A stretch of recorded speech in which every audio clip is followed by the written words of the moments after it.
Sample and pattern packets. इस category में products के पैटर्न या सैंपल भेजे जा सकते हैं। ध्यान रहे, इस कैटेगरी में भेजे जाने वाले आइटम्स कमर्शियल पर्पज से नहीं भेजे जा रहे हों, न ही इसमें पर्सनल कम्युनिकेशन भेज सकते हैं। यदि कंटेंट्स को डिक्लेयर नहीं किया गया है तो इस पैकेट को इंस्पेक्शन पर्पज से खुला रखना चाहिए। इसका मैक्सिमम वेट 2 kg हो सकता है और टैरिफ बुक पैकेट की तरह ही पहले 50 ग्राम पर 4 रुपये और अगले 50 ग्राम या उसके हिस्से पर 3 रुपये होता है। Printed books. इस कैटेगरी में विदाउट एडवर्टाइजमेंट के प्रिंटेड बुक्स भेजी जा सकती है। स्टोरी बुक्स और टेक्स्ट बुक्स प्रिंटेड बुक्स के बेस्ट एग्जाम्पल है, परंतु पीरियोडिकल्स को प्रिंटेड बुक्स के रूप में नहीं भेजा जा सकता। प्रिंटेड बुक्स मैक्सिमम 5 kg की हो सकती है और टैरिफ एवरी 100 ग्राम और उसके पार्ट पर 1 रुपया होता है। पीरियोडिकल्स। इस कैटेगरी में ऐसे पीरियोडिकल्स आते हैं जो RNI न्यू दिल्ली अर्थात registrar of newspapers for India से रजिस्टर्ड हो। पीरियोडिकल्स के ऊपर RNI न्यू दिल्ली का रजिस्ट्रेशन नंबर एवं प्राइस भी प्रिंटेड होनी चाहिए। फ्री सर्कुलेशन के मामले में कोई कंसेशन नहीं है, जिसे बुक पोस्ट रेट में स्वीकार किया जा सकता है। पीरियोडिकल के वेट और वैल्यू के अनुसार इसका टैरिफ निर्भर करता है। इसका मैक्सिमम वेट 5 kg हो सकता है। टैरिफ। जैसा कि आपको अभी बताया गया है, पीरियोडिकल का टैरिफ उसके वेट और वैल्यू के अनुसार तय होता है। सामने स्क्रीन पर आप देख सकते हैं कि पीरियोडिकल का टैरिफ कम से कम 2 रुपये है, जो उसका वेट एवं वैल्यू बढ़ने के अनुसार बढ़ता जाता है। Registered newspaper. रजिस्टर्ड न्यूज़पेपर में पॉलिटिकल, करंट टॉपिक्स या अन्य टॉपिक्स पर न्यूज़ हो सकती है। RNP विद और विदाउट एडवर्टाइजमेंट के हो सकते हैं। सब्सक्राइबर की बोनाफाइड लिस्ट होनी चाहिए जो 50 से कम नहीं होनी चाहिए। RNP भी RNI न्यू दिल्ली से रजिस्टर्ड होने चाहिए। इसके अलावा डिविजनल सुपरिटेंडेंट के यहाँ इसका रजिस्ट्रेशन करवाना होता है। पोस्ट ऑफिस या मेल ऑफिस में निश्चित तिथियों को ही इसको पोस्ट किया जा सकता है। पोस्टिंग की डेट लाइसेंस में मेंशन होती है।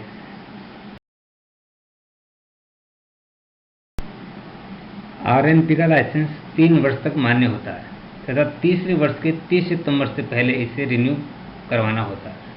यदि 1 अक्टूबर से 31 दिसंबर के बीच में रिन्यू करवाया जाता है तो 50 रुपये रिन्यूअल फीस के रूप में देने होते हैं तथा इसके बाद रिन्यूअल फीस 100 रुपये होती है।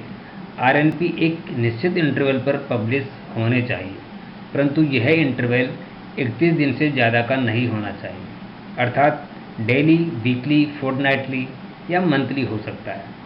रजिस्टर्ड नंबर्स 10 साइज फॉन्ट में प्रिंट होने चाहिए।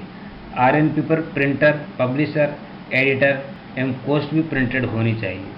RNP को लेटर बॉक्स में नहीं डालना चाहिए, इसे पोस्ट ऑफिस के काउंटर पर ही देना होता है। फ्री सर्कुलेशन के मामले में कोई कंसेशन देय नहीं है। RNP के बंडल भी एक्सेप्ट किए जाते हैं।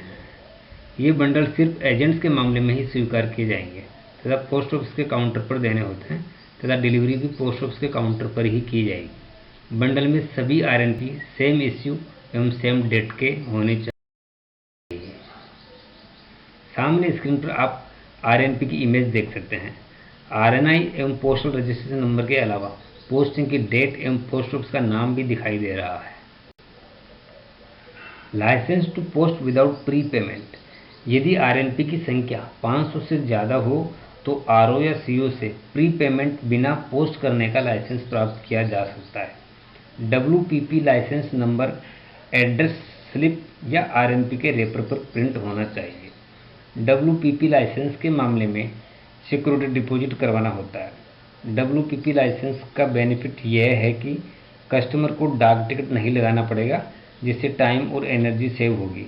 पोस्टिंग के समय भी कोई पेमेंट नहीं करना।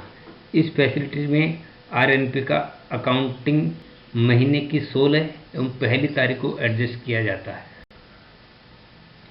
सामने दिखाई गई इमेज में हम WPP लाइसेंस नंबर भी देख सकते हैं। इस इमेज में भी लाइसेंस नंबर देखे जा सकते हैं। रजिस्टर्ड न्यूज़पेपर्स के टैरिफ की बात करें तो सिंगल कॉपी के मामले में 50 ग्राम तक 25 पैसे, 50 से ऊपर 100 ग्राम तक 50 पैसे, उसके बाद प्रत्येक 100 ग्राम या उसके पार्ट पर 20 पैसे होंगे। एक से अधिक कॉपीज़ के बंडल के मामले में 100 ग्राम तक 50 पैसे तथा उसके बाद प्रत्येक 100 ग्राम या उसके पार्ट पर 20 पैसे होंगे। ब्लाइंड लिटरेचर पैकेट, इस कैटेगरी में भेजा जाने वाला लिटरेचर ब्लाइंड व्यक्तियों के उपयोग का होना चाहिए, जैसे ब्रेल स्क्रिप्ट। इसमें सीडी या डीवीडी भी हो सकती है। रिटन या प्रिंटेड कम्युनिकेशन नहीं होना चाहिए। बीएलपी एक ब्लाइंड से दूसरे ब्लाइंड या ब्लाइंड इंस्टीट्यूशन को भेजा जा सकता है। बीएलपी का अधिकतम वजन 7 केजी हो सकता है तथा फ्री ऑफ कॉस्ट होता है। यदि ब्लाइंड लिटरेचर पैकेट को एयर से भेजा जाना हो तो एयर सरचार्ज देना होगा। सामने स्क्रीन पर आप ब्लाइंड लिटरेचर का स्पेसिमेन देख सकते हैं। पार्सल्स, वस्तुओं को भेजने के लिए पार्सल सुविधा उपयोगी है। पार्सल को लेटर बॉक्स में पोस्ट नहीं करना चाहिए, बल्कि पोस्ट ऑफिस के काउंटर पर ही देना चाहिए। पार्सल के अंदर एक पर्सनल कम्युनिकेशन भी भेजा जा सकता है। प्रोहिबिटेड आइटम्स नहीं भेजे जाने चाहिए। पैकिंग अच्छी तरीके से करनी चाहिए। यदि पार्सल का वजन 4 किलोग्राम से अधिक है तो उसका रजिस्ट्रेशन आवश्यक हो जाता है। पार्सल का मैक्सिमम वेट 20 केजी हो सकता है। अनरजिस्टर्ड पार्सल 4 केजी से ज़्यादा एवं ब्रांच ऑफिस के मामले में 10 केजी से ज़्यादा का पार्सल नहीं होना चाहिए। टैरिफ की बात करें तो पहले 500 ग्राम पर 19 रुपये एवं अगले 500 ग्राम और उसके पार्ट पर 16 रुपये देने होंगे। 5 केजी से ऊपर के पार्सल पर 5 रुपये होम डिलीवरी चार्ज के रूप में देने होंगे। यदि पार्सल को डिडक्ट किया जाता है तो ऑर्डिनरी पोस्टेज का 50% चार्ज और देना होगा। Articles prohibited from transmission by post, जिन आर्टिकल्स को डाक से नहीं भेजा जा सकता वो इस प्रकार है। किसी को नुकसान पहुंचाने वाले आइटम्स, विस्फोटक, खतरनाक, गंदे व हानिकारक आइटम्स, कोई धारदार आइटम्स, पोस्ट ऑफिस के अन्य आर्टिकल्स या पोस्ट ऑफिस के कर्मचारियों को नुकसान पहुंचा सकने वाले लिविंग क्रिएचर्स, अनऑथराइज्ड लॉटरी के टिकट या प्रपोजल्स और इंडिसेंट आइटम्स। पार्सल की मिनिमम लेंथ लेटर के अनुसार एवं मैक्सिमम 100 सेंटीमीटर हो सकती है। यदि लेंथ प्लस गर्थ अर्थात पेरीमीटर की बात करें तो 180 सेंटीमीटर से ज़्यादा नहीं होनी चाहिए। Thank you.